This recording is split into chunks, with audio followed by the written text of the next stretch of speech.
Ya, baik. Bismillahirrahmanirrahim. Assalamualaikum warahmatullahi wabarakatuh.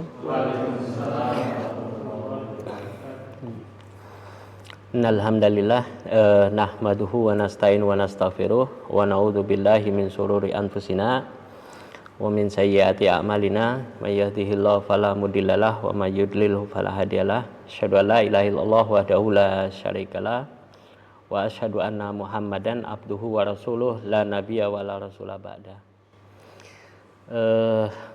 Baik para asatid, bapak-bapak sekalian yang dirahmati oleh Allah, alhamdulillah pada kesempatan yang kalau saya sering bilang itu dingin-dingin tapi empuk ya, karena suasananya basah ya. Jadi agak cukup deras ya. Tapi alhamdulillah menjelang ke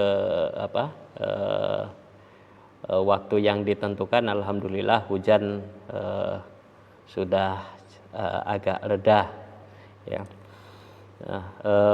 Mudah-mudahan ini nanti bisa menjadi keberkahan ya dari pertemuan kita ini ya. Dan kita juga berharap bahwa anggota-anggota majelis kita yang lain itu bisa segera bergabung dengan kita gitu ya. Bapak sekalian yang dirahmati oleh Allah, jadi pada kesempatan kali ini kita akan sebagaimana yang di undangan yang sudah kita sebarkan, bahwa topik kita kali ini kita akan membahas tentang masalah Isra Mi'raj sebagai momentum untuk kita merefleksikan diri ya. Jadi Isra Mi'raj sebagai momentum untuk refleksi diri ya. Bapak-bapak sekalian ya, tanpa kita sadari bahwa kita sekarang sudah berada di penghujung bulan Rajab ya, di mana di setiap bulan Rajab ada beberapa peristiwa yang penting yang terjadi selama bulan Rajab ya, dan ada satu yang memang paling sering diingat ya, bahkan sering dirayakan, yaitu apa? Yaitu peristiwa penting yang pertama, yaitu terjadinya Isra Mi'raj Rasulullah Shallallahu Alaihi Wasallam, yang itu terjadi pada tahun 10 kenabian. Saat itu Rasulullah Shallallahu Alaihi Wasallam, sebagaimana yang kita pahami, masyhur ya, terjadi perintah sholat untuk pertama kali ya. Nah, perintah sholat ini yang biasanya itu di highlight ya, dijadikan sebagai inti dari hampir setiap momen perayaan Isra dan Mi'raj ya. Nah, nanti kita akan bahas ya, apakah memang Isra Mi'raj itu monumennya itu yang tertinggal itu apakah hanya satu perintah yang sekarang itu banyak kita laksanakan, yaitu perintah sholat ya. Apakah Isra Mi'raj itu memang harus kita reduksi maknanya sebatas perintah untuk melaksanakan sholat ya. Nah, kemudian yang kedua itu ada peristiwa juga yang penting yang terjadi di bulan Rajab, yaitu peristiwa Perang Tabuk yang terjadi pada tahun ke-9 Hijriah ya, bertepatan dengan 630 Masehi ya. Nah, Perang Tabuk ini juga satu perang yang cukup monumental, karena di situ Rasulullah Shallallahu Alaihi Wasallam itu berhadapan dengan pasukannya Heraklius ya, pasukan Heraklius. Sekaligus juga menjadi satu penanda bahwa kekuatan Islam yang awalnya itu hanya tersentral di Madinah, ya. Kemudian sedikit agak meluas ya di beberapa daerah.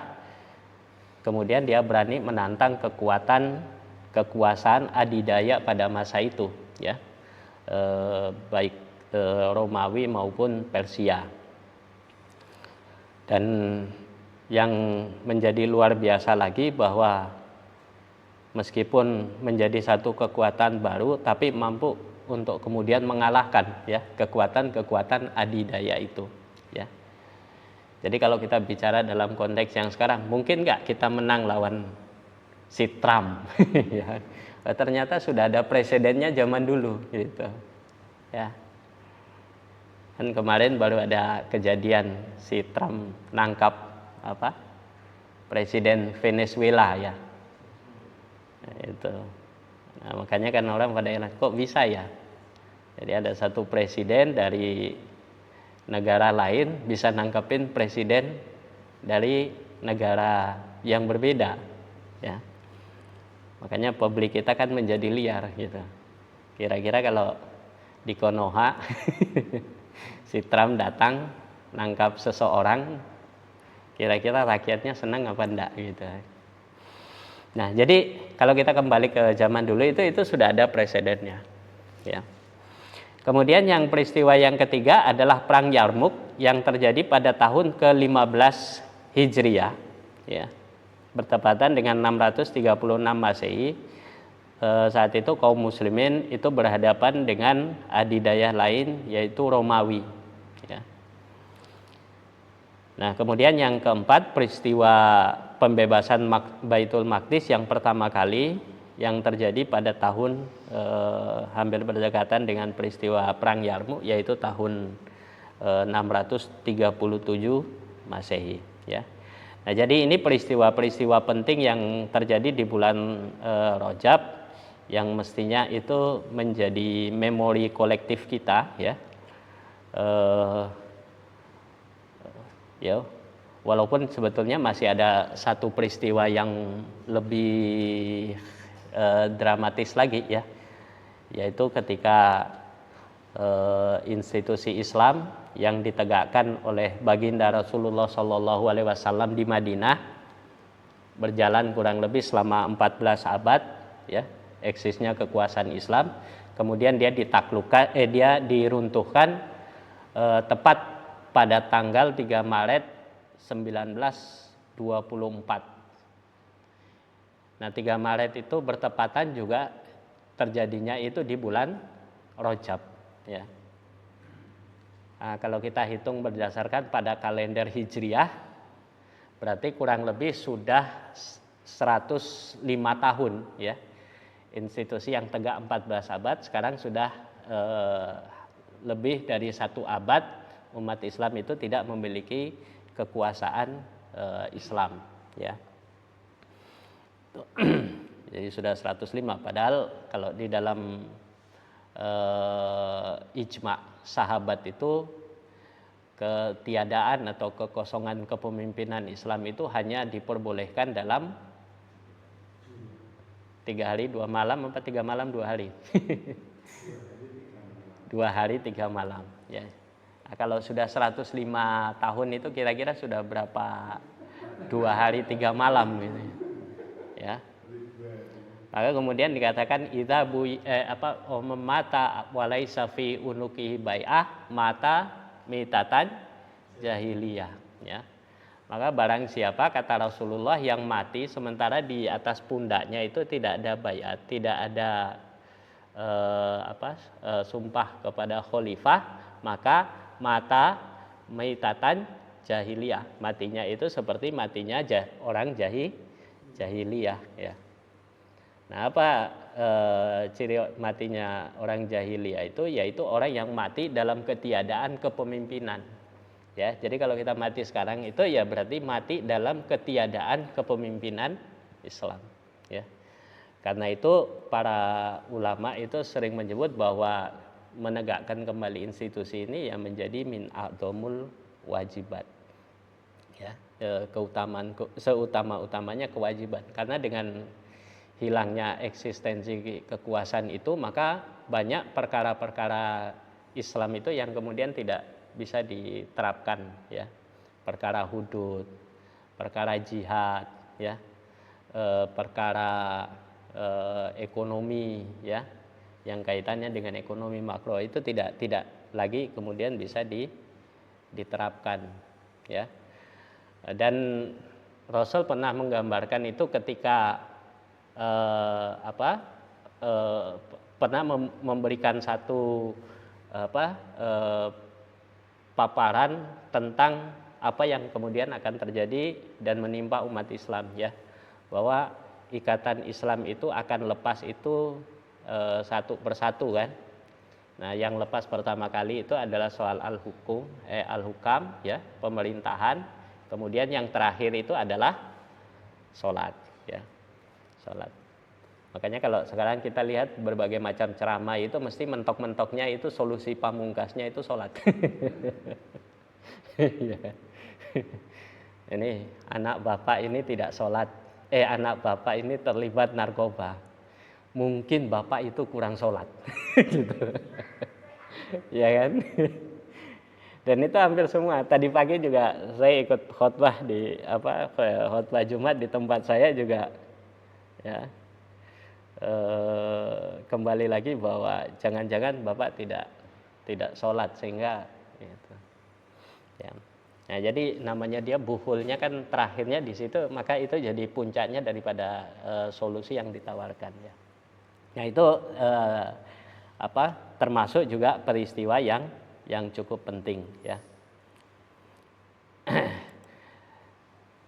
Nah, yang paling monumental sekali lagi yang kita bisa sampaikan, ya, sesuai dengan yang undangan yang kita sebarkan itu adalah berkaitan dengan peristiwa Isra Mi'raj.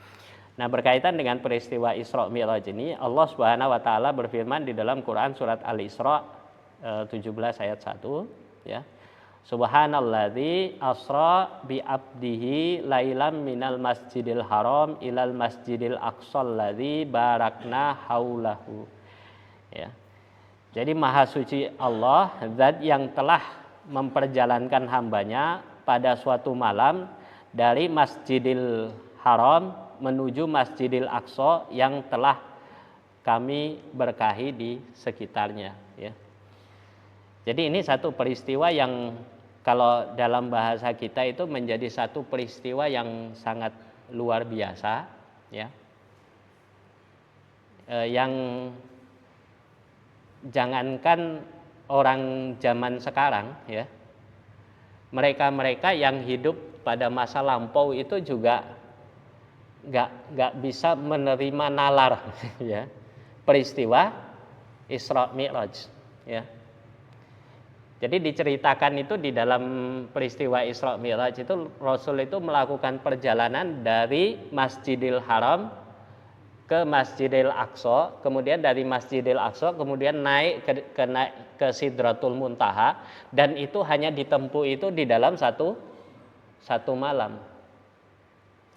Ya, Bunda Aisyah itu kemudian pernah menyampaikan, ya, terkait dengan peristiwa ini, beliau menyampaikan bahwa pada malam peristiwa itu terjadi, itu Rasul malam itu tidur itu bersama dengan Aisyah, dan ketika bangun Rasul itu masih ada di sampingnya, ya. Makanya kalau kemudian banyak pihak itu yang meragukan peristiwa Isra Mi'raj, itu jadi kayak masuk akal, gitu. Ya. Mekah ke Palestina ke Masjidil Aqsa itu jaraknya itu 120 km. Ya. Jaraknya itu 120 km. Yang itu kalau menggunakan peralatan atau transportasi yang ada pada masa itu, ya. Kuda, onta, itu dia membutuhkan waktu itu berminggu-minggu bahkan berbulan-bulan. Jadi dari situ saja dia secara reasoningnya itu sudah nggak bisa diterima, ya.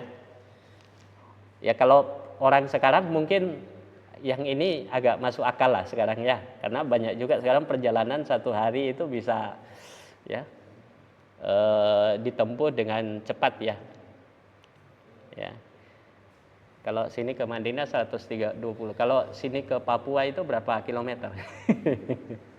Ya, itu juga cuma berapa ya? Berangkat siang sudah nyampe ya.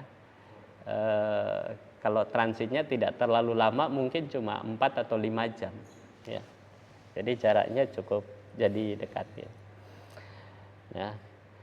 Nah, yang lebih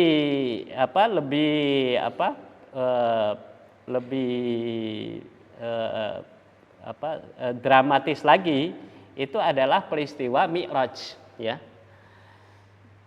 Diangkatnya baginda Rasulullah dari Masjidil Aqsa itu naik ke Sidratul Muntaha ya. Panjenengan tahu Sidratul Muntaha itu ada di mana? Ya. Ya. Nah, ini pertanyaannya, di mana Sidratul Muntaha itu berada? Ya. Kalau yang kita dapat informasinya itu berada di langit yang ketujuh. Ya.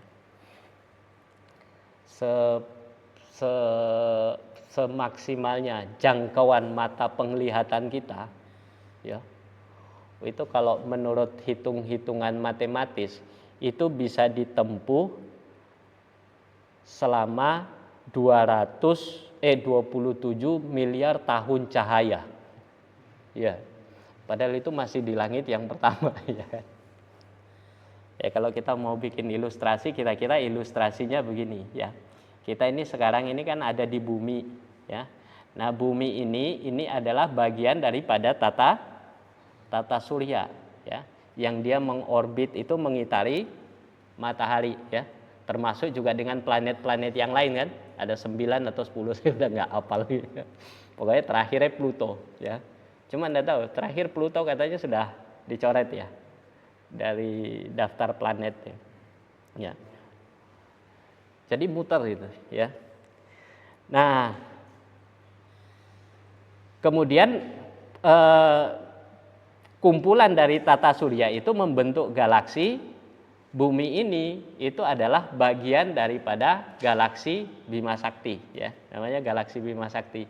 Berapa jumlah galaksi yang ada? Itu menurut catatan itu ada lebih dari 100 miliar galaksi ya. Jadi kalau kita melihat luasnya alam semesta kayak gini kok kayaknya rasa-rasanya kok kita itu mestinya nggak terlalu sombong ya. Antum asadu halkan amis sama itu. Jadi kalau kita merasa bahwa kita itu yang paling baik, paling tinggi, bisa jumawa, ternyata apa? Kita itu hanya kalau dilihat dari alam dari atas itu kayak apa ya? Kayak enggak ketok. Jadi pasir juga enggak kelihatan ya.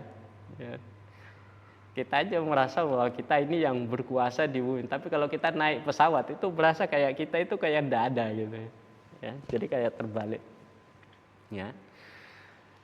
Nah, untuk mencapai pusat daripada galaksi itu diperlukan waktu 30.000 tahun cahaya. Ya, 30.000 tahun cahaya, di mana kecepatan cahaya itu kurang lebih sekitar 300.000 km per detik. Yang dengan kecepatan itu cahaya bisa mengelilingi bumi. Kalau kita pasang diameter itu, ya, diameter bumi itu kurang lebih 40.000 km. Dalam 1 detik cahaya bisa mengelilingi bumi itu hampir 10 kali muter gitu. Bumi. Ya. Gitu. Nah, ini kita bicara tentang perjalanan Rasul melewati ini, semesta ini. 1 malam. Kira-kira pertanyaannya, masuk akal tidak? Ya. Logis tidak? Ya. Peristiwa Isra Mi'raj. Makanya kalau sebagian orang itu cenderung menyebut begini, lek bukan bahasanya iman, gak mungkin kita itu bakal percaya Isra Mi'raj. Ya. Ya. Setiap mukmin yang mengaku dia itu beriman, pasti dia akan mempercayai yang namanya peristiwa Isra Mi'raj.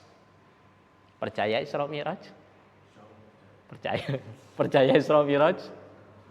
Percaya? Ya. Semuanya percaya? Itu. Karena sudah saya declare di awal.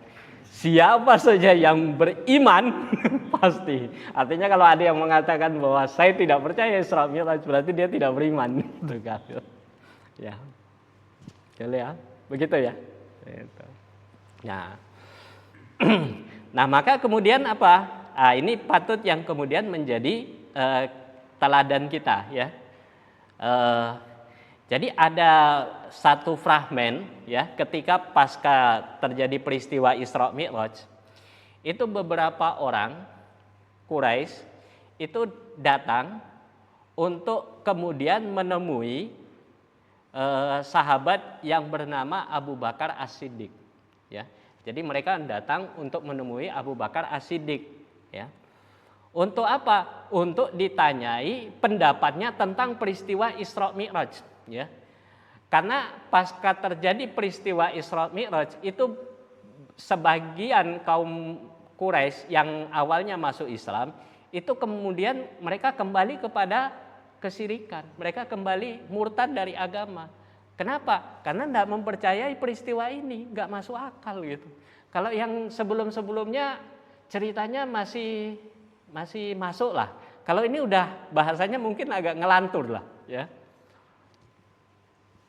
Ke Baitul Maqdisnya sendiri udah nggak masuk akal, naik ke Sidratul Muntahanya lebih nggak masuk akal lagi. Karena itu kemudian mereka banyak yang akhirnya kembali kepada kesyirikan ya.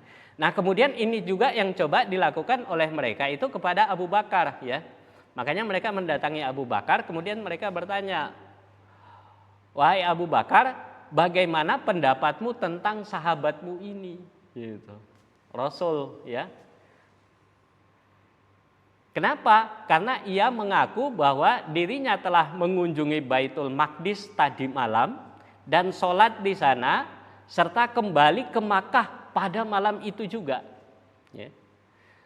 Kemudian Abu Bakar itu balik bertanya kepada mereka, ya, apakah kalian itu mendustakannya? Maka mereka kemudian menjawab, ya, dan dia saat ini sedang menceritakan peristiwa itu kepada orang-orang di masjid. Maka Abu Bakar lalu berkata, demi Allah, jika Muhammad yang mengatakannya, maka apa yang ia katakan itu adalah benar. Ya.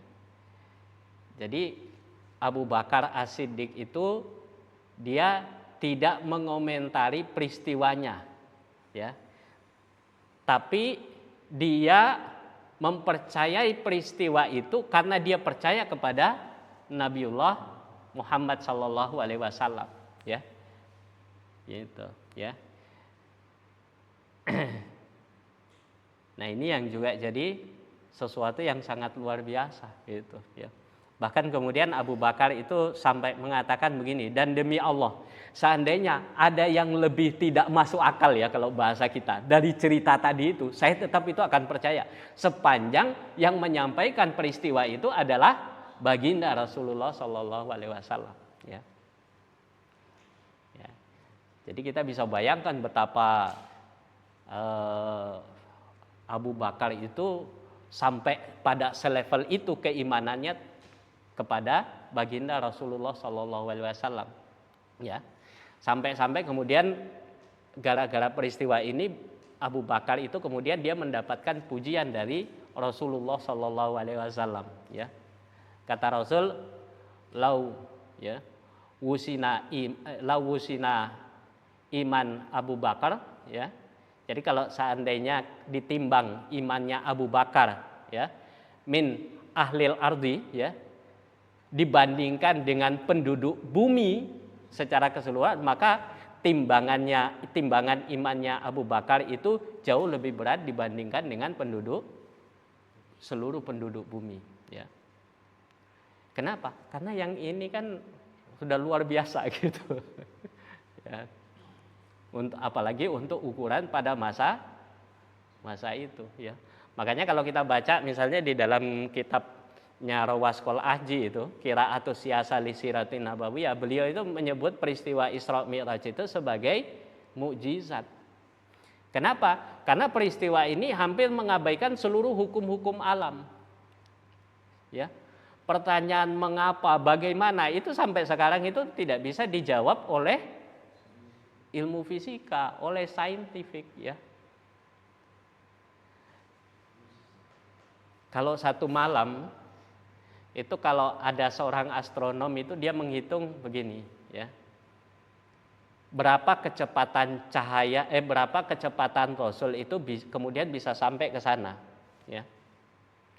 Itu setelah dihitung-hitung itu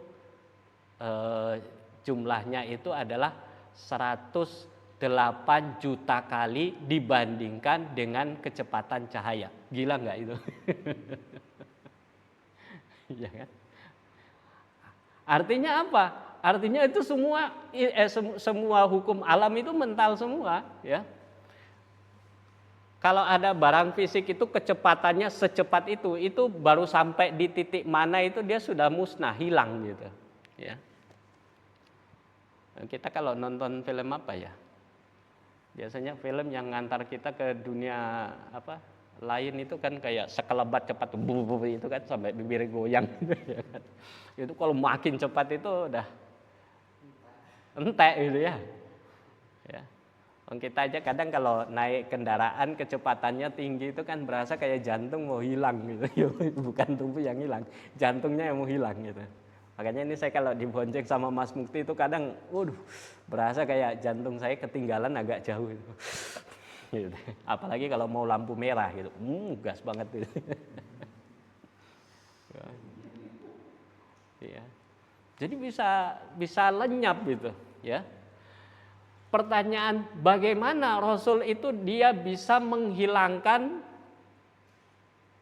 hukum gravitasi, ya, naik ke atas, kemudian setelah itu ketarik lagi ke bumi, itu tidak terjawab, ya. Bagaimana Rasul bisa hidup di luaran sana tanpa ada pasokan oksigen, ya. Itu kalau dikaji itu betul-betul botak ya. Makanya betul ya. Orang kalau dia tidak memiliki iman pasti dia akan sulit sekali untuk membenarkan ya peristiwa Isra dan Mi'raj. Ya. Makanya dalam persoalan akidah ini ya, meskipun ada beberapa hal yang sempat kalau kita pikirkan itu tidak masuk akal, tapi ada beberapa yang itu bisa dibuktikan dengan akal ya, dengan rasio. Nah, karena kita berhasil membuktikan dengan rasio itu, maka apapun kemudian yang disampaikan ya oleh sesuatu itu, maka sesuatu itu kemudian akhirnya bisa kita percaya isinya ya. Dalam konteks ini ketika kita mengimani Al-Qur'an, maka apapun yang disampaikan oleh Al-Qur'an itu kita benarkan ya. Ya, khususnya menyangkut masalah perkara-perkara yang gaib ya. Dan seterusnya ya. Nah, maka berkaitan ya dengan peristiwa Isra Mi'raj ini ya. Profesor Fatih Hijazi, ulama Azhar ya, beliau mengatakan bahwa peristiwa Isra Mi'raj ini dulu sebelum lahirnya Nabi Muhammad SAW ya, peristiwa Isra Mi'raj ini penduduk langit ya, maksudnya sebelum lahirnya baginda SAW, di sana itu kita jumpai para malaikat itu yang mereka itu tidak pernah melakukan kemaksiatan. Betul ya? Malaikat itu kan mereka diciptakan untuk beribadah gitu ya. Mereka oleh Allah kemudian hanya diberikan akal, tidak dilengkapi dengan nafsu ya. Karena itu kalau mereka itu tidak pernah melakukan kemaksiatan, maka menjadi sesuatu yang wajar ya.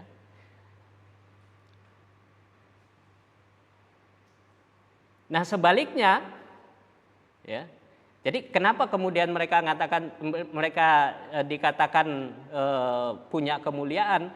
Karena ukurannya adalah bahwa ternyata makhluk yang ada di muka bumi ini itu tidak ada yang seperti mereka, ya. Sampai kemudian kelahiran baginda Rasulullah Shallallahu Alaihi Wasallam, ya. Jadi manusia siapapun di luar dari Rasulullah itu hanya Rasulullah itu yang maksum. Maksum itu artinya terjaga dari dosa. Artinya beliau itu tidak melakukan kemaksiatan. Sebelum baginda Rasulullah Shallallahu Alaihi Wasallam, malaikat itu punya pandangan bahwa hanya mereka satu-satunya yang tidak melakukan kemaksiatan. Di muka bumi semuanya itu melakukan kemaksiatan, baik yang besar maupun yang kecil. Karena itu apa? Karena itu ketika Allah Subhanahu wa taala itu melahirkan ke muka bumi satu sosok, bukan dari kalangan tapi dari kalangan manusia yang dia itu tidak atau dia itu terjaga dari melakukan kesalahan, melakukan dosa, melakukan kemaksiatan, maka apa? Maka para malaikat, ya, penduduk langit itu berharap bahwa makhluk ini bisa diangkat, bisa bertemu dengan mereka. Karena itulah peristiwa Mi'raj itu terjadi. Jadi sosok yang mulia ini itu kemudian apa? Diangkat, bertemu dengan para malaikat, ya, bertemu dengan para nabi dan rasul yang telah lebih dahulu sebelum beliau, ya. Jadi ini satu kemuliaan, gitu, ya. Ketemu di mana lagi nih orang kayak begini, ya kan? Namanya manusia, dia dilengkapi oleh dua, kan? Dia dikasih akal sekaligus dia dikasih nafsu. Jadi kalau nafsunya itu lebih dominan daripada akalnya, maka dia akan melakukan kemaksiatan, ya. Nah karena itu kemudian apa? Ketika mereka mendengar, ya, baginda Rasul, bahkan sebetulnya kehadiran Rasulullah itu kan sebetulnya mereka sudah ketahui dari mana? Ya sebetulnya sebelum diciptakan Nabi Adam, nama yang dimention itu duluan itu kan adalah baginda Rasulullah Shallallahu Alaihi Wasallam, sudah tercatat di Lauhul Mahfudz, namanya itu bersanding dengan Allah Subhanahu wa taala. Ya. Jadi ini makhluk mulia, ya. Nah karena itu kemudian kita menjadi sangat mengerti kenapa kok peristiwa Mi'rajnya ini itu juga menjadi satu, ya, kalau dalam istilah kita itu ya kemuliaan bagi para penduduk langit, ya, dan seterusnya. Nah kemudian apa? Yang kedua itu bahwa semua peristiwa yang terjadi di dunia ini itu semuanya berhutang itu kepada kelahiran Nabi Muhammad SAW, ya. Oleh karena itu Al-Alamah Sayyid Muhammad bin Alawi Al-Maliki, ya, dalam kitabnya Haula Al-Ihtifal fi Dzikri Al-Maulid An-Nabawi As-Syarif, ya, di halaman 13, ya, beliau katakan, ya,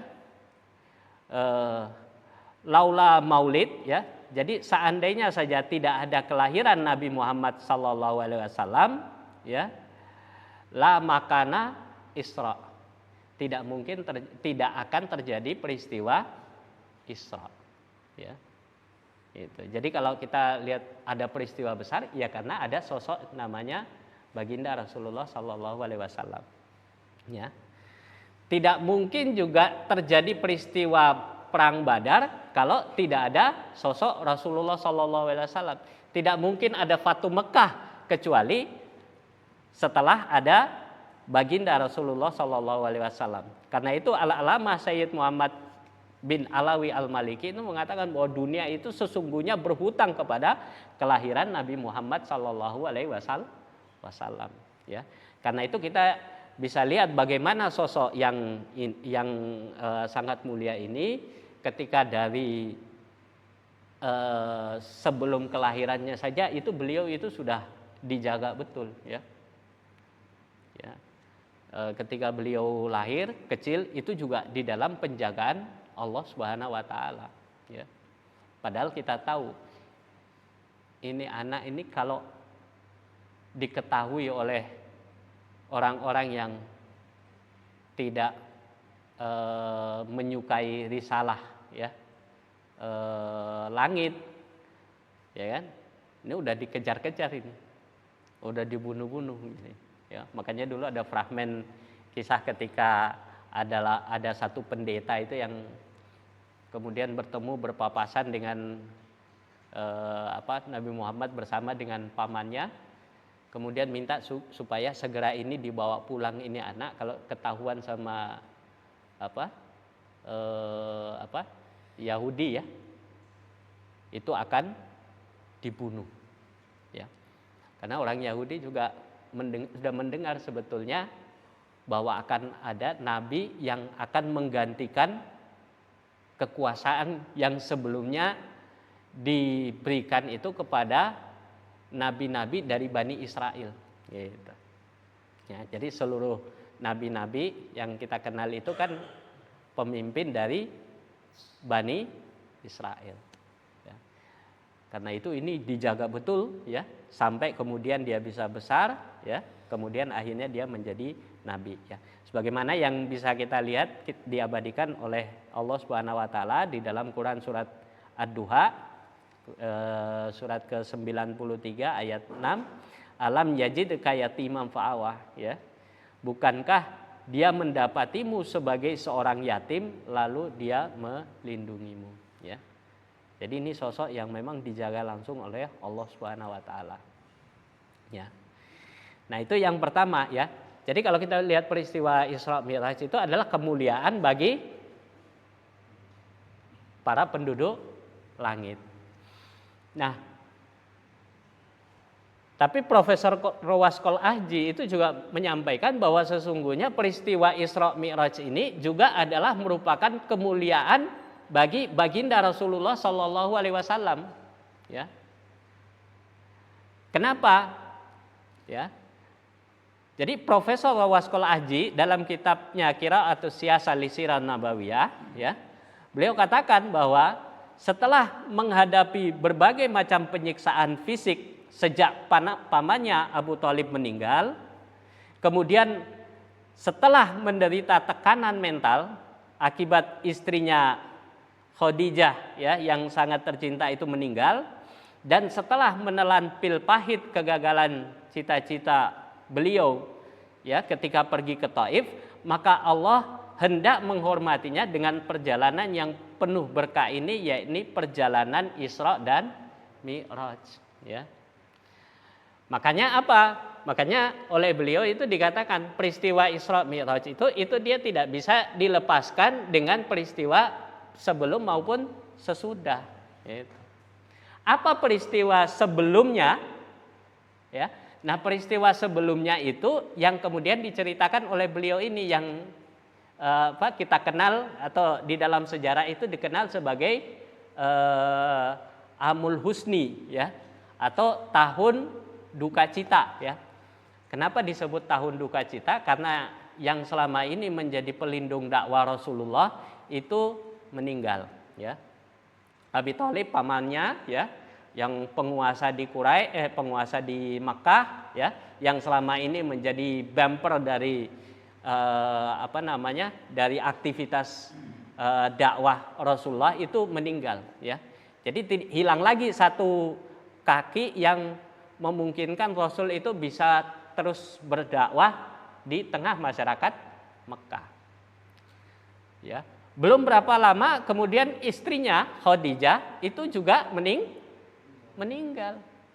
Padahal kita tahu istrinya Khadijah ini adalah sosok yang ya kalau bahasa kita itu jadi obat, penenang, penyemangat, motivasi ya. Ya. Makanya kalau kita itu punya istri ya kira-kira carilah yang seperti Khadijah. Jadi kalau kita keluar ini ke pengajian begini itu enggak pernah muring-muring ya serius. Iya kan? Tidak curiga gitu ya. Mampir di warung kopi mana enggak curiga gitu ya. Ya, bahkan disorong-sorong ya, didorong-dorong. Mau ke mana? Hari ini enggak ada pengajian kan? Kok di rumah saja? Kalau bisa sampai kayak gitu ya. Karena kadang beban berat di dalam dakwah itu salah satunya juga bisa disebabkan oleh faktor keluarga. Jangan bilang istri, keluarga sama-sama lah ya, biar fair gitu. Ya. Baru mau keluar, mau kemana? Pengajian. Anakmu gurung mangan nih gitu. Waduh, itu mumet nih. Golek no apa sih tahu telur mie apa bakso dhisik gitu ya. Wis pokoknya dialihkan dari kesibukan gitu. Nah, Khadijah ini jadi supporting ya, mensupport habis-habisan dakwah ya. Kalau perlu sampai bilang begini, Abi ndak usah cari duit, gitu. Nanti biar saya yang cari duit, Abi sibuk dakwah saja, waduh gitu. Ada kira-kira yang kayak gitu? Ya. Kalau ada saya tolong dikasih tahu. Khadijah modern gitu ya. Itu. Ya itu yang terjadi. Nah, dua sosok ini itu kemudian meninggal. Jadi Rasul itu betul-betul dalam keadaan yang memang sangat berduka sekali dengan meninggalnya dulu. Ya. Tidak ada lagi pelindung dakwah beliau di Mekah. Karena itu kemudian apa? Beliau berusaha untuk mencari nusrah di luar kota Mekah. Kemana? Mencarinya ke Taif. Ya. Nyarinya itu ke Taif. Dan kita tahu sendiri apa peristiwa yang terjadi di Taif. Boro-boro beliau itu mendapatkan dukungan, mereka menerima Islam, justru yang sebaliknya beliau itu dikerahkan budak-budak ya di sana itu untuk kemudian melempari Rasul itu dengan batu ya, sampai tubuhnya itu berdarah-darah ya.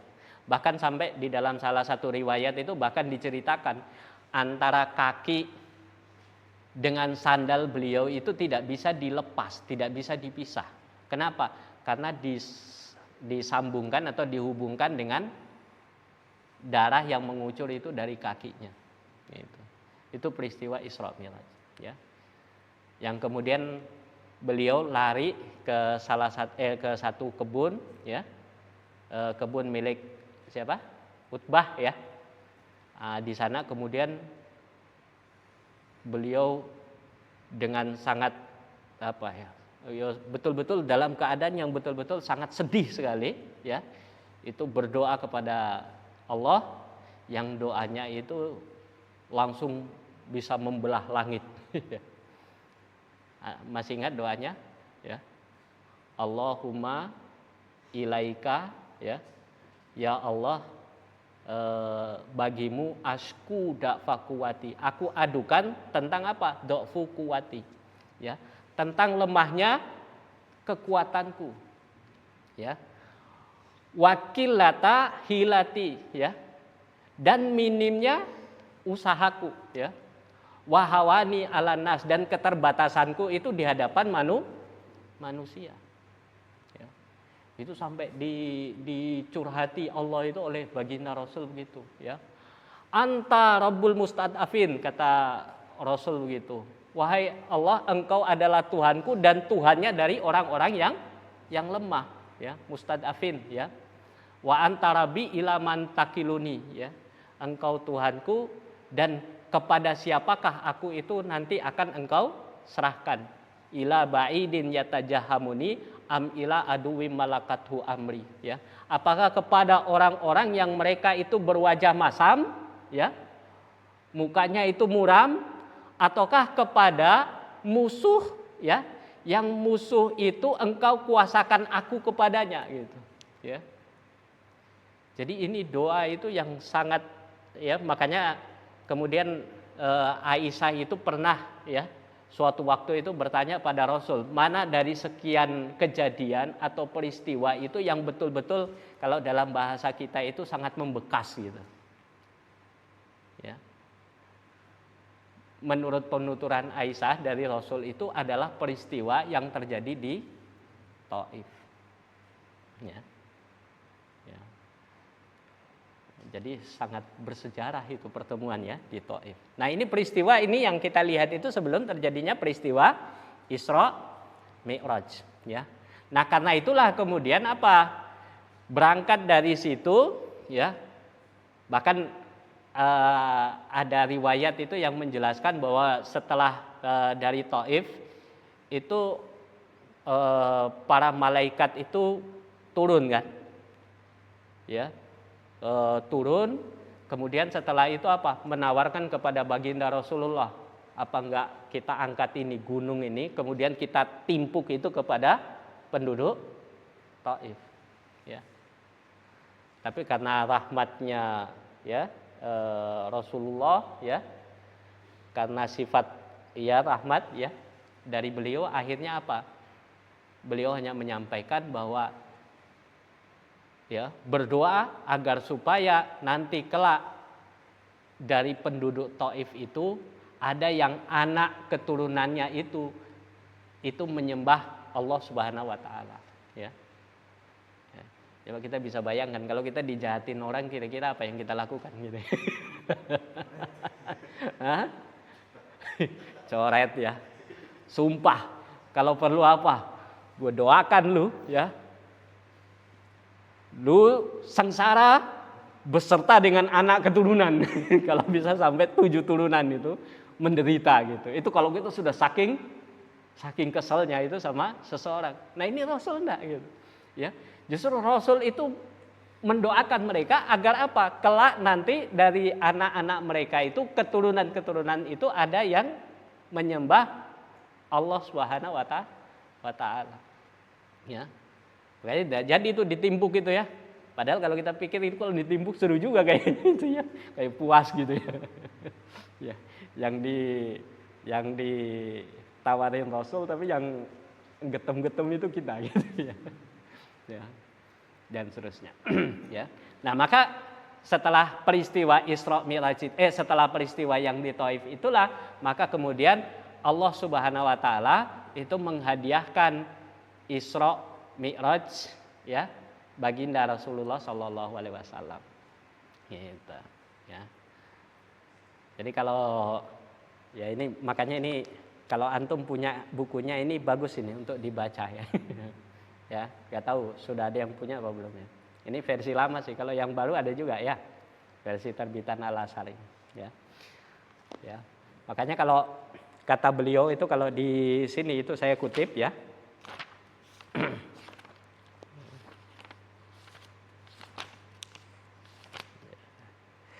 Nah, ini ya. Maka dengan pemberian Isra Mi'raj atau kehormatan dengan peristiwa Isra Mi'raj ini seolah-olah ya, ini menurut Syekh Rawaskol Ahji, itu seolah-olah Allah Subhanahu wa taala itu berfirman kepada Muhammad, wahai Muhammad, jika bumi itu terasa sempit olehmu, maka langit itu sangat luas bagimu ya. Jika penduduk bumi ini memusuhimu, maka penduduk langit itu bakal menyambut baik kedatanganmu. Dan jika penduduk bumi itu menghinakanmu, maka kedudukanmu di sisi Allah itu sangatlah mulia ya. Jadi ini yang tadi kita sebut itu di awal itu sebagai kemuliaan yang kemudian diberikan oleh Allah itu kepada baginda Rasulullah sallallahu alaihi wasallam, disenangkan hatinya ya. Begitu sampai apalagi misalnya di dalam satu peristiwa di Baitul Maqdis itu para nabi-nabi itu semua dibangkitkan kan ya. Kalau di dalam riwayat Mustad Ahmad itu dikatakan jumlah nabi dan rasul itu ada 124.000. Nah, itu semuanya dibangkitkan ya di di satu tempat itu yang disebut dengan Kubah Sakra gitu ya, atau Kubah Sahra atau apa namanya itu ya. Jadi itu sekarang itu kalau di Palestina itu kan yang sering kita lihat masjid yang dia bentuk kubahnya itu kan dari emas itu ya, kemudian di dalamnya itu isinya batu. Jadi kubah itu dia buat nutupi batu itu gitu. Nah, dulu batu itu dia jadi sejarahnya itu tempat di mana Rasulullah itu kemudian dimi'rajkan ya. Jadi bukan yang Masjidil Aqsa. Kalau Masjidil Aqsa itu yang di depannya Kubah Sakra itu ya. Gitu. Jadi kalau ada yang pernah ke Palestina Sampai sekarang itu kubah itu masih ada ya, batu itu juga masih ada, ya kan. Nah, di tempat kubah sakra itu di di empernya ya, di empernya itu kemudian disitulah peristiwa di mana Nabi Shallallahu Alaihi Wasallam itu dia mengimami para nabi dan rasul sholat gitu ya. Makanya ini yang kemudian oleh beliau ini itu disampaikan bahwa sesungguhnya apa yang bisa kita baca dari peristiwa Rasul itu ngimami sholat itu sebetulnya terjadi apa yang disebut transformasi kepemimpinan ya. Transformasi kepemimpinan. Dari siapa? Dari yang selama ini dipegang oleh nabi-nabi dari keturunan Bani Israel itu kepada umat Islam ya. Jadi selaras dengan apa yang disampaikan di dalam Al-Qur'an, kuntum khaira ummatin ukhrijat linnas ta'muruna bil ma'ruf wa tanhauna 'anil munkar. Jadi setelah Nabi Muhammad itu estafet kepemimpinan itu diserahkan itu kepada umat Islam gitu ya. Makanya ada hadis itu kan yang berbunyi ini, kanat banu Israel tasusuhumul anbiya kullama halakan nabiyun wa khalafau nabiyun ya. Jadi dulu itu nabi ya, dulu itu urusan umat itu diurus oleh para nabi ya. Karena Bani Israel dulu diurus urusannya oleh para nabi ya. Kanat Bani Israel tasusuhumul anbiya kullama halakan nabiyya wa khalafau nabiyya. Jadi manakala satu nabi wafat, dia akan diganti oleh nabi yang lain ya. Wa innahu la nabiyya ba'di, tapi setelah itu tidak akan ada lagi nabi setelah Rasulullah SAW. Jadi itu terjadi pergeseran kepemimpinan kan dari yang Bani Israel itu kepada umat Islam. Ya. Jadi ini juga sudah menjadi satu isyarat kepemimpinan ya. Ya. Nah, dan seterusnya ya. Nah, maka kemudian kita bisa memahami bahwa Isra Mi'raj itu bukan hanya kita sebut sebagai perjalanan spiritual, tapi juga perjalanan dakwah dan juga perjalanan politik ya, perjalanan politik ya. Jadi kalau kita lihat tadi rentetan peristiwa, ada sesuatu yang sifatnya itu spiritual ya. Rasul menerima perintah ya untuk melaksanakan sholat ya. Walaupun tadi yang di awal saya sempat sampaikan bahwa Isra Mi'raj itu tidak bisa hanya kita reduksi bahwa cuma menyangkut masalah persoalan salat ya. Kalau kita memahami rentetan peristiwa demi peristiwa sebelum peristiwa Isra Mi'raj terjadi ya. Bahwa di sana itu terjadi yang namanya Amul Husni ya, bahwa di sana itu terjadi peristiwa yang sangat tragis itu di Taif ya. Bahkan kemudian nanti setelah peristiwa Isra Mi'raj ya, beberapa saat setelahnya itu kemudian kita lihat ada peristiwa yang disebut dengan hijrahnya Rasulullah SAW. Sebelumnya diawali dengan adanya peristiwa Bai'ah Aqobah itu. Ya. Nah, makanya beliau itu menyampaikan sebetulnya Nasrullah, pertolongan Allah itu sudah datang, sudah nampak, sudah terlihat itu ketika Rasul itu dia memimpin para nabi dan Rasul itu di Kubah As-Sakra itu ya. Itu sudah pertolongan itu sudah turun ya. Makanya naik balik dapat insight baru ya. Beberapa orang itu kemudian dibersihkan yang tidak mengimani kembali kekafiran, dan beberapa yang tetap berada dalam iman itulah orang-orang yang kemudian beberapa saat itu diajak oleh Rasul itu berhijrah ke Madinah, dan di Madinah lah kita tahu persis bahwa di sanalah kemudian kekuasaan Islam itu dia tegak gitu ya. Nah, jadi ini yang kemudian bisa kita refleksikan dari peristiwa Isra dan Mi'raj ya. Jadi dia bukan hanya sekedar satu peristiwa spiritual, walaupun secara spiritual kita bisa mengambil ibrah dari apa yang kemudian dilakukan oleh Abu Bakar As-Siddiq itu, ya. Ya. Jadi keyakinan, ketaatan, ya, dan ketundukan itu terhadap apa-apa yang dibawa oleh Nabi Shallallahu Alaihi Wasallam, ya. Nah, Rasulullah Shallallahu Alaihi Wasallam itu telah wafat, ya, dan beliau sebelum meninggal telah mewasiatkan kepada kita, taraktu fikum amraini ma in tamassaktum bihima lan tadilu abadan, kitaballah wa sunnah rasul, ya. Jadi beliau meninggalkan kepada kita wasiat itu kalau kita ikuti kita akan selamat, ya, baik di dunia maupun di akhirat. Sebaliknya kalau wasiat ini tidak kita laksanakan, maka kita tidak akan selamat walaupun nama kita selamat.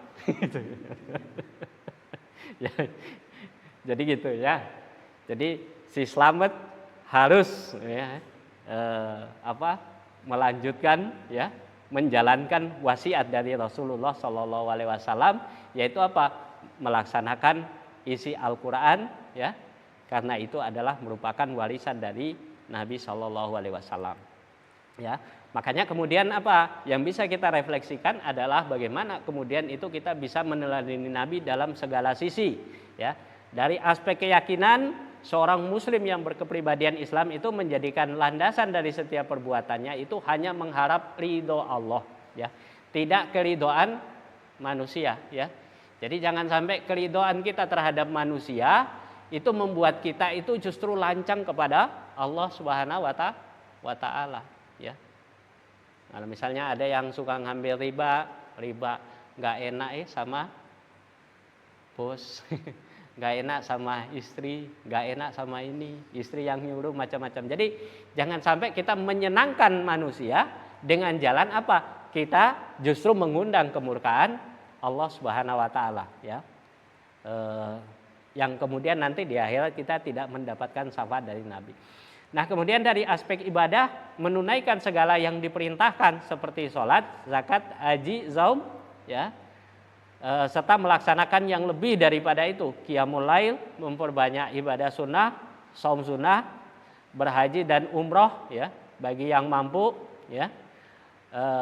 Kemudian sedekah, banyak berdoa dan kemudian berzikir, ya. Jadi kelihatan jadi banyak, ya. Jadi selama ini kita kira Isra Mi'raj cuma satu saja, sholat, gitu. Nah, ternyata itu banyak yang kemudian menjadi konsekuensi dari keimanan kita pada Nabi.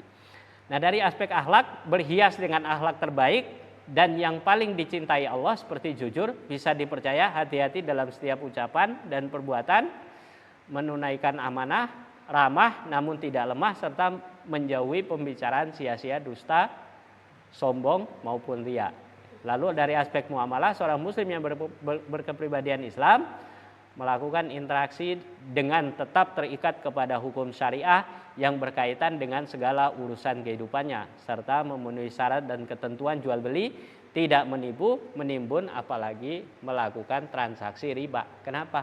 Karena ini semuanya itu tidak diajarkan oleh Nabi. Ya, nah, insya Allah dengan taat kepada apa yang diperintahkan oleh Allah dan Rasulnya, maka insya Allah kita nanti kelak di yaumil qiyamah akan bersama dengan Nabi Shallallahu Alaihi Wasallam. Ya. Nah, ini gambaran hubungan antara akidah dengan syariah, ya. Nah, ini buat yang sering ikut kajian Fikrul Islam, insya Allah sudah sering lihat bagan ini. Nah, ini diambil di setiap bagan itu saya taruh supaya jadi closing statement. Jadi intinya itu kalau menurut siapa namanya itu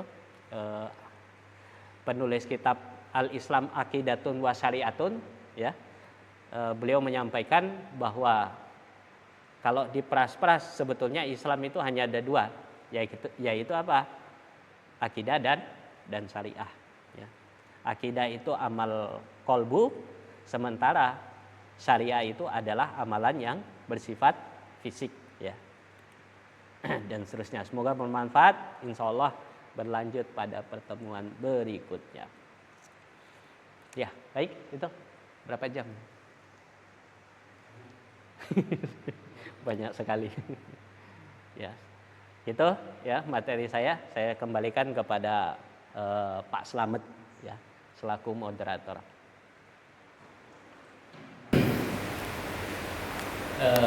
Kalau kita boleh istilahkan itu yang disampaikan tadi itu adalah part pro toto. Apa itu part pro toto? Menyebut sebagian, sebetulnya yang dimaksudkan itu kabeh. Yang dimaksudkan itu keseluruhan. Walaupun kadang kalau disebutin semua ini tambah lama kita nanti. Ya, kenapa? 2 tahun cahaya itu nggak selesai ya. Ya. Sebetulnya ada juga dari tulisan ini itu yang saya skip. Bagaimana meneladani Rasul itu ketika dia itu sebagai kepala negara. Bagaimana kebijakannya di bidang ekonomi, di bidang pergaulan, sosial, dan seterusnya itu saya skip. Ya. Tapi apa yang sebetulnya tadi kita sampaikan itu sesungguhnya adalah bagian juga dari yang harus kita contoh. Ya. Kenapa? Karena af'al Rasul, perkataan Rasul, ya kan? Takrif as-sunnah itu ya, af'al perbuatan Rasul, bahkan diamnya Rasul itu adalah bagian daripada hukum syara, di mana berlaku kaidah al-aslu fil af'al at-taqayyadu bi ahkamis syar'i. Jadi asal dari setiap perbuatan terikat hukum syara, ya. Maka Rasul itu adalah merupakan contoh yang hidup, ya. Dan kira-kira apa yang dialami oleh beliau itu adalah yang kurang lebih juga akan menimpa umat tatkala mereka menyampaikan dakwah di tengah-tengah masyarakat. Ya.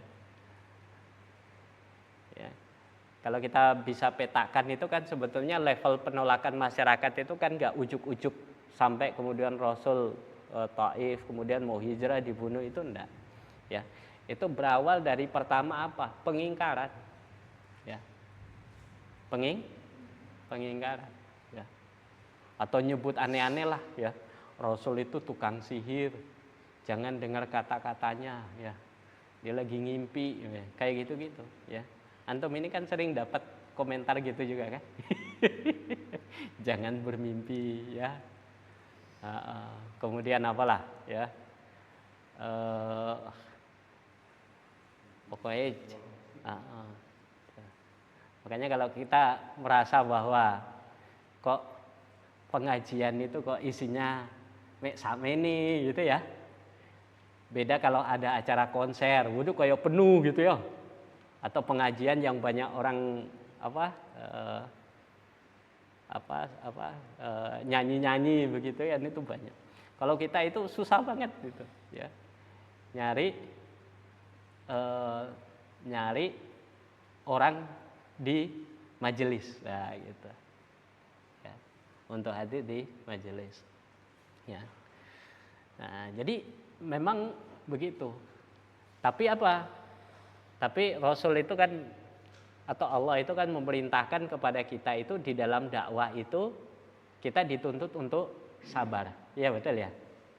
Nah itu kemarin saya ada dapat satu video itu yang menurut saya menarik itu. Sabar itu untuk siapa sih sebetulnya? Ya. Ternyata apa? Sabar itu diperuntukkan bagi mereka itu yang gagal. Ya. Bukan mereka yang berhasil.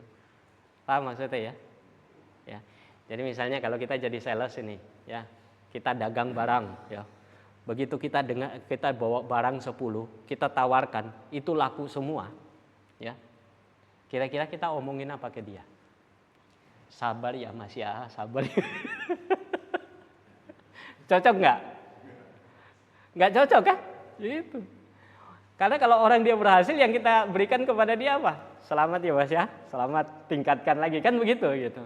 Tapi kalau kita sudah keliling itu mulai dari pagi, siang, sore, malam, ya presentasi kanan kiri ya, tapi ternyata tidak ada satupun yang kena, kata yang bagus kita sampaikan kepada dia apa?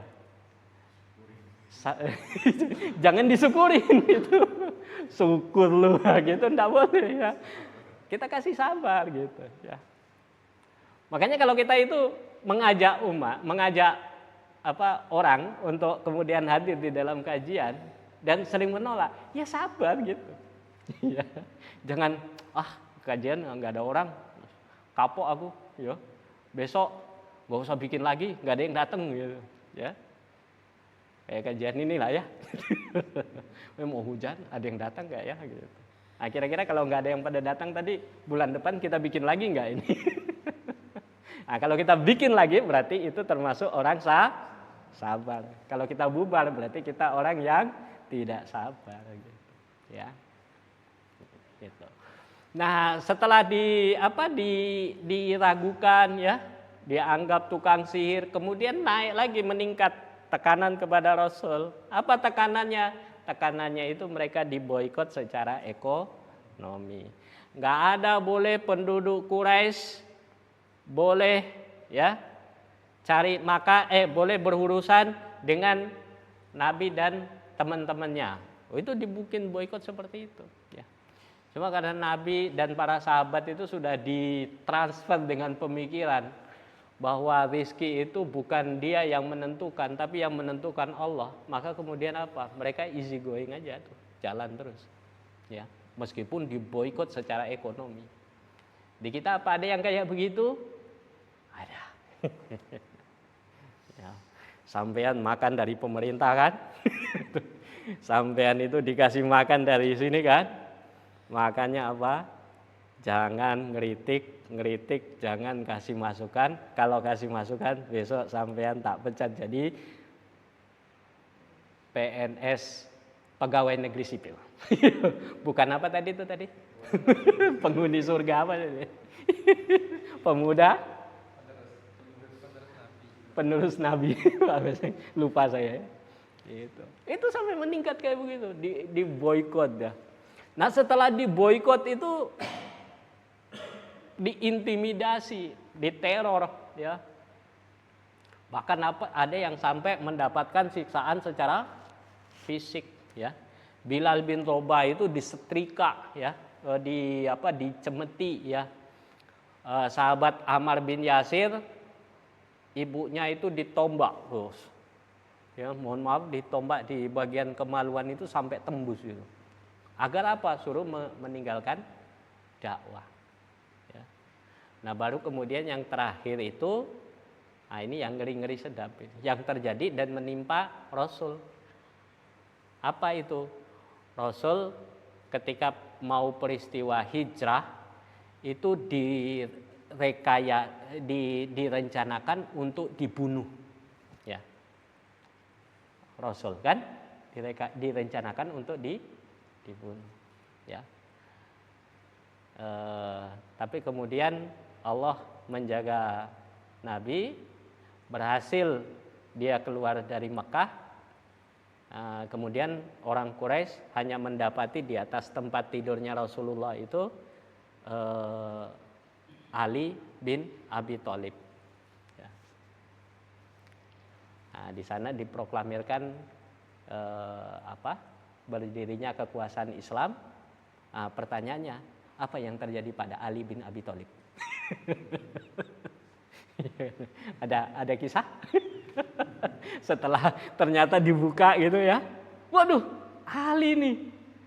Ya, kira-kira apa yang terjadi pada Ali? Ya, itu nanti sama-sama kita cari tahu di dalam mana ya.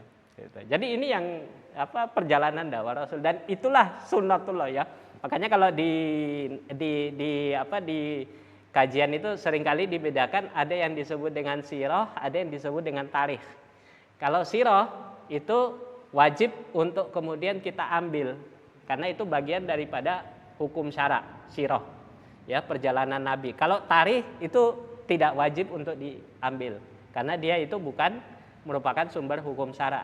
Nah, seluruh perjalanan Nabi dari mulai diangkat dari Rasul sampai kemudian wafat itu adalah perjalanan dakwah, ya. Makanya kalau kita ingin gimana caranya supaya kita berhasil, ya cuma satu saja caranya. Apa? Ya ngikuti copy paste apa yang sudah dilakukan oleh Nabi. Insya Allah itu akan berhasil. Ya, itu. Nah, ini sekarang momentum Isra Mi'raj. Ya, maka kita berharap bahwa selepas peristiwa Isra Mi'raj ini tidak akan lama lagi, ya, terjadi peristiwa hijrah, ya. Ya, walaupun yang dimaksudkan sekarang itu bukan hijrah seperti dulu Nabi pindah dari Mekah ke Madinah. Tapi hijrah itu adalah hijrah minad dulumat ilan nur, ya. Hijrah dari kegelapan itu menuju kepada cahaya, ya. Dari kegelapan akibat kapitalisme, sekulerisme, liberalisme dan isme-isme yang lain itu menuju kepada cahaya Islam, ya. Dan kita berharap bahwa semoga pertolongan Allah, ya, dengan semangatnya kita untuk melakukan aktivitas dakwah, insya Allah pertolongan Allah itu akan dekat, ya. Wong kiamat aja makin dekat, Pak. Insya Allah pertolongan Allah juga semakin dekat. Tapi kok kayaknya sudah lama, udah sekian lama gitu. Wah, dibandingkan 20 tahun lalu sekarang udah berkurang 20 tahun, kira-kira begitulah maksud kita. Ya, gitu. Ya, gitu Ustaz ya. Saja ini jawabannya cuma wajib gitu aja ya. Muter aja jadi satu materi lagi. Ya. Enggak. Kalau ada lagi, kalau tidak ada jangan dipaksakan, ya. Ya semakin malam ini, ya. Nggih. Saya kira ini tukang bakso udah tutup.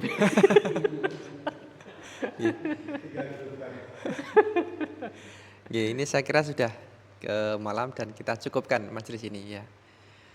Terima kasih atas pertanyaan dari Pak Chandra. Jadi kesimpulannya adalah kita wajib meneruskan dakwah Rasulullah, apa yang diwariskan oleh Rasulullah kepada kita dengan kembalinya syariat Allah di muka bumi ini, sebagaimana Rasulullah mengabarkan sebelum di akhir zaman. Terima kasih kami sampaikan kepada Ustadz Suwardi atas materi yang disampaikan terkait sirah nabawiyah pada tema Isra Mi'raj ini, dan semoga majelis ini mendapat doa-doa dari para malaikat dan menjadi pahala bagi kita semua. Dan mari kita tutup majelis ini dengan doa kafaratul majelis dan sampai bertemu di majelis yang berikutnya. Mari kita tutup dan kita istighfar dulu 3 kali. Astagfirullahaladzim, astagfirullahaladzim, astagfirullahaladzim.